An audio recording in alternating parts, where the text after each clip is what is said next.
This morning, an Operation Guardian sweep taking place along an Oklahoma highway where troopers and ICE agents were set up and the concerns they're sparking in nearby communities. I'm delighted to sign the Whole Milk for Healthy Kids Act into law.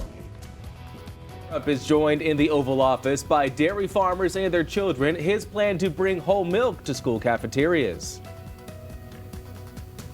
Plus, people across the state preparing for the 2028 Olympics. We'll tell you about the events happening right here in Oklahoma and how you can watch them yourself. Well, good morning. It is an exciting time here in Oklahoma. Welcome to Good Day, Oklahoma. I'm Alexis Young. Hey, I'm Wayne Stafford. Yeah, it's a really exciting time to have the Olympics here. I got to talk to Bart Connor, wow. Oklahoma Olympian, talking about just how incredible it is to have that here in Oklahoma City. So pretty cool stuff. It is certainly a growing time, and the temperatures, I feel like, have finally not grown up, but are starting to grow down. So let's check in with your first warning forecast so you can see what's in store for you. Good morning, folks. Happy Thursday. Welcome to Good Day, Oklahoma. I'm Wayne Stafford. I'm Alexis Young, and it's no shocker this morning. When you woke up, you probably could either see your breath, you saw some frost, or you felt a little bit of that wind on you. Yeah, it is chilly out there to start your morning. Really get into the swing of our January temps. Let's get checking that forecast right now with Conrad Sapinski. Hey, Conrad. We're taking a live look at I-40 and I-35. You can actually see on the left hand of the screen just that backup. It's just inching and inching with really only the left two lanes even moving, to be quite honest. Meanwhile, on the southbound lanes, it's free flowing. Let's take a live look, though, on what that drive is going to take you if you're heading from the Moore area into the city. Now, my map is going to go ahead and show us what our drive time is, which is a 33-minute drive. And this has increased over the hour. This is that rush hour morning traffic. Northbound I-35 fled out to I-40. People are driving only 23 miles per hour. Now, no one is reporting as far as ODOT that there's a car crash, but once you get up here into northern OKC from the Del City area moving in, there have been two reported. We'll get to that in just a second.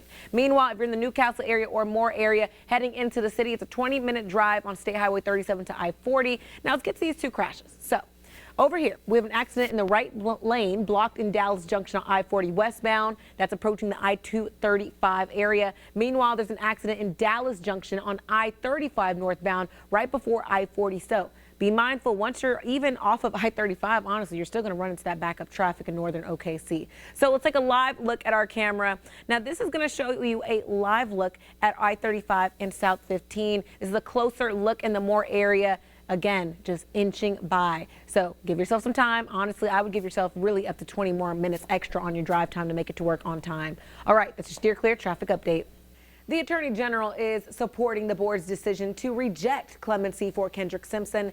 AG Gentner Drummond says, quote, "This ruthless and violent killer hunted and executed his victims without remorse," end quote. He believes the victims' families will now finally see justice once Simpson is executed.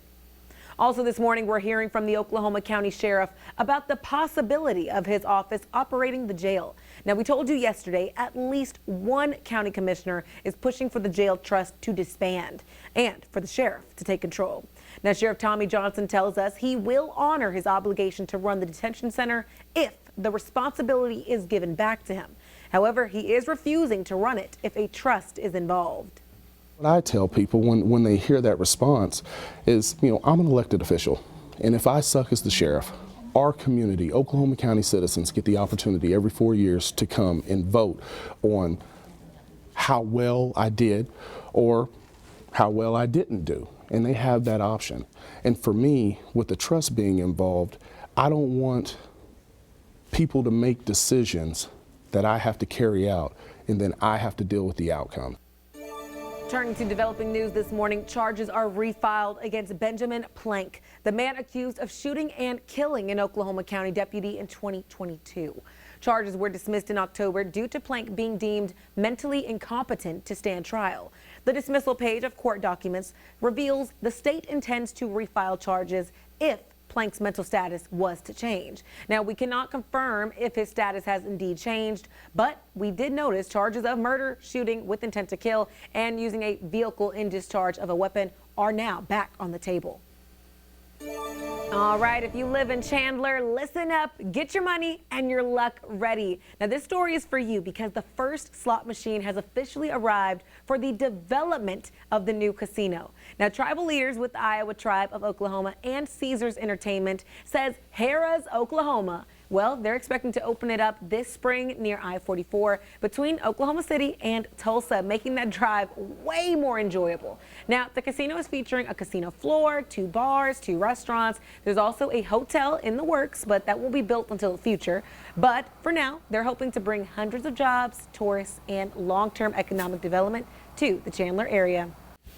Hey guys, welcome back. We got some new furniture, courtesy of Matt. Matt, thank you for this donation. You're welcome. Yeah. We'll see how long it lasts. But I like it. It's nice blue. My wife's gonna be upset when she gets up this morning. The living room's empty. Oh, no. I'm just kidding. This isn't ours. It's a donation right here. All right. Maybe store. Okay, let's jump into some news because data from Instacart is revealing the MVPs of your Super Bowl party. Well, there's a list of food that's outscoring the rest, and it's big during game time. So I read through this list. I don't know if I believe in it, but we're going to go ahead with this. These were the things that were big around last year's Super Bowl. Tortilla chips taking the top spot, then potato chips second, with ranch dressing in third. Now, I hear you. These are popular things, but, like, that's what you're getting for the Super Bowl? Like, I want some chicken wings, like we see here in the video on the side. Yeah, maybe the vegetable spread. I'll do that too. Yeah, or maybe, I guess, if you're doing like nachos. But yeah, anyway, yeah, chicken wings, obviously, gotta have it. I am surprised it's not number 1. I'm sorry. No, you're good. Salsas and canned diced tomatoes also round out the top 5. Instacart says to prepare for this year's Super Bowl, it will offer several deals on game day favorites. Instacart's information on this is questionable. Do you know how many wings they're expected this year for the Super Bowl? No. How many? 1.5 billion wings. Oh my God. 750 million chickens, y'all. That's a lot. Yeah. 750 million chickens. Right. That's a lot right there. Spare me a wing. Get me hungry. I know, right? I'm gonna have to get me a 500 million maybe. Live look outside right now. It is sunny, beautiful sunrise. We'll have more of that forecast coming up in our next hour.